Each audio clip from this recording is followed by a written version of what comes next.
नमस्कार दोस्तों, आज मैं आपके लिए एसएससी स्टेनोग्राफर एग्जाम 2024 10 दिसंबर फर्स्ट शिफ्ट का एग्जाम समाप्त हो चुका है। इनमें पूछे गए सही प्रश्न मिल चुके हैं जो आपका 100% रियल और ऑथेंटिक क्वेश्चन है।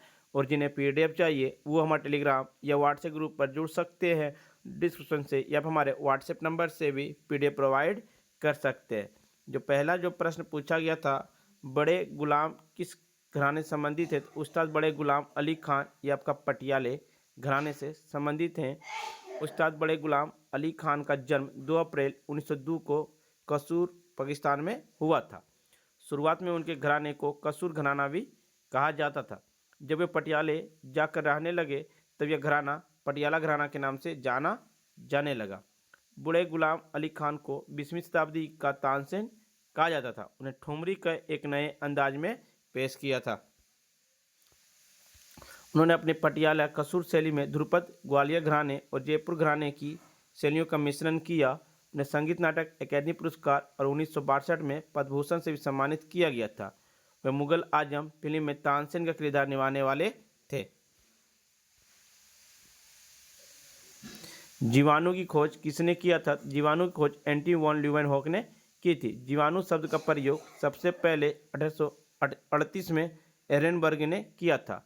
लुई पास्चर को जीवाणु विज्ञान का जनक माना जाता है। वो एक फ्रांसीसी जीव वैज्ञानिक, सूक्ष्म जीव वैज्ञानिक और रसायनिक थे।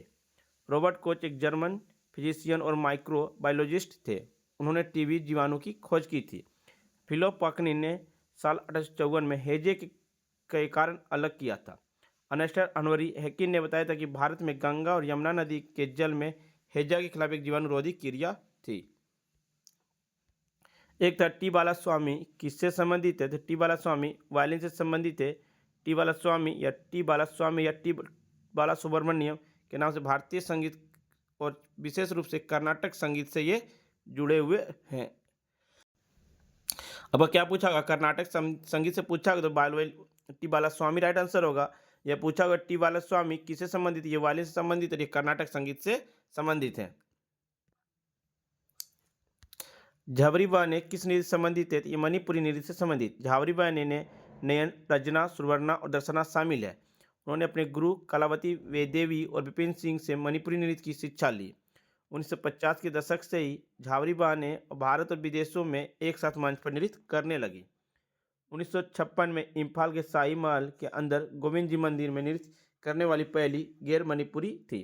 उन्होंने मणिपुरी नृत्य को दुनिया भर में लोकप्रिय बनाया था। 1972 में उन्हें बम्बई, कोलकाता और इम्फाल में अपने गुरु और कलावती देवी के साथ मणिपुरी नर्तनालय की स्थापना की। और दर्शन झावरी ने नृत्य पर कई किताबें पत्र भी लिखी है।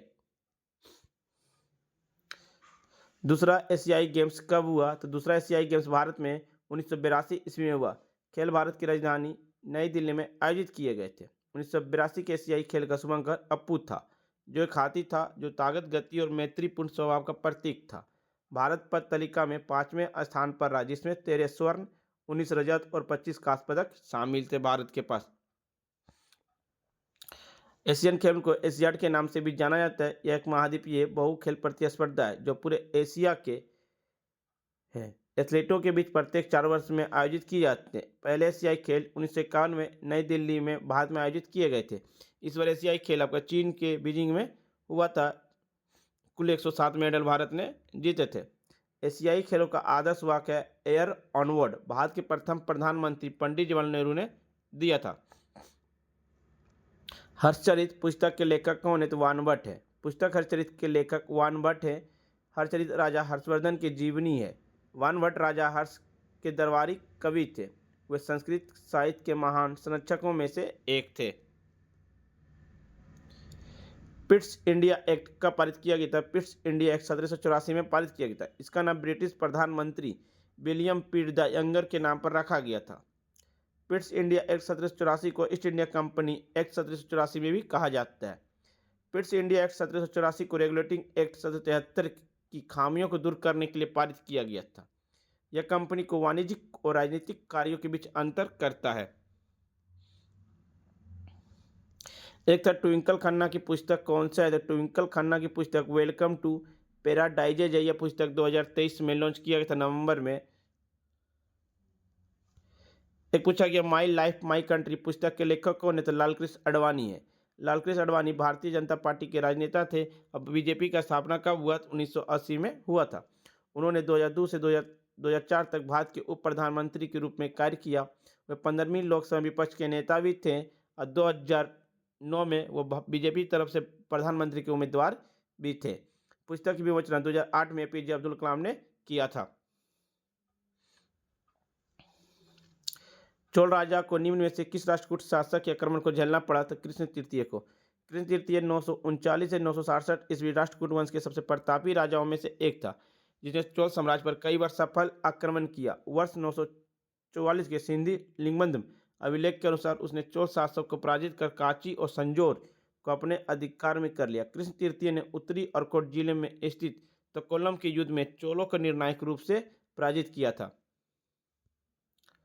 हवा महल किस शहर में स्थित है, जयपुर में स्थित है। हवा महल राजस्थान के जयपुर में एक महल है। हवा महल पैलेस और ब्रिज के नाम से भी जाना जाता है। फ्रेंड्स, वीडियो पसंद आ रही हो तो लाइक शेयर सब्सक्राइब जरूर कीजिए। हवा महल 1799 में बनाया गया था। इसने महाराजा सवाई प्रताप सिंह के द्वारा बनाया गया था। लालचंद उस्ताद द्वारा डिजाइन किया गया था। इसे राजपूत वास्तुकला शैली में बनाया गया था। हवा महल राजस्थान के झुंझुनू खेतड़ी में महल से प्रेरित थी। दिसंबर 2022 में हिमाचल प्रदेश के मुख्यमंत्री कौन है, सुखविंदर सिंह सुक्खू। ये कांग्रेस पार्टी से संबंधित हैं। द्वितीय पंचवर्षीय योजना का विकास दर कितनी है, 1956 से 1961 तक विकास दर जो था इसका 4.27 की वृद्धि दर हासिल की थी। इसका विकास दर 4.27% था। लक्ष्य था 4.5%, लेकिन 4.27% विकास हुआ।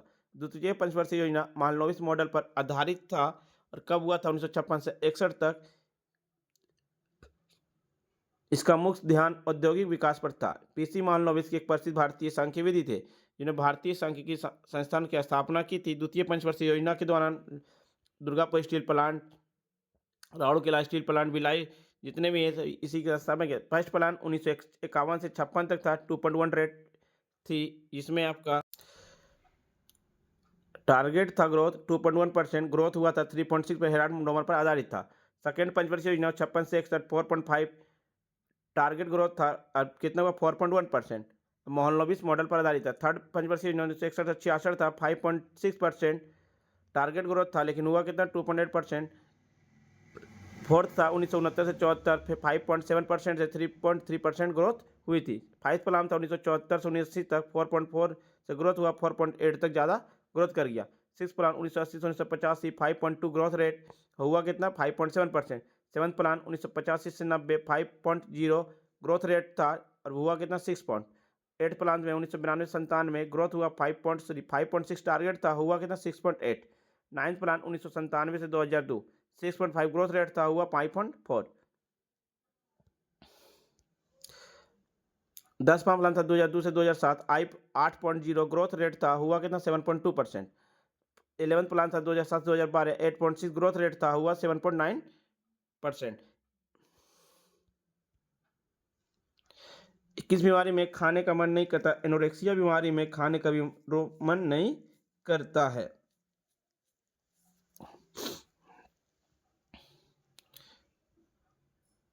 एक 2011 की जनगणना के अनुसार किस राज्य में लिंगानुपात सबसे अधिक है, तो केरल राज्य में सबसे अधिक लिंगानुपात 1084 लिंगानुपात 1000 महिला पे। सर्वाधिक लिंगानुपात वाला राज्य आपका केरल, उसके बाद पांडुचेरी केंद्र शासित प्रदेश है, 1000 पुरुषों पर 1038 महिला है। सर्वाधिक जनसंख्या वाला राज्य आपका उत्तर प्रदेश है। सबसे सर्वाधिक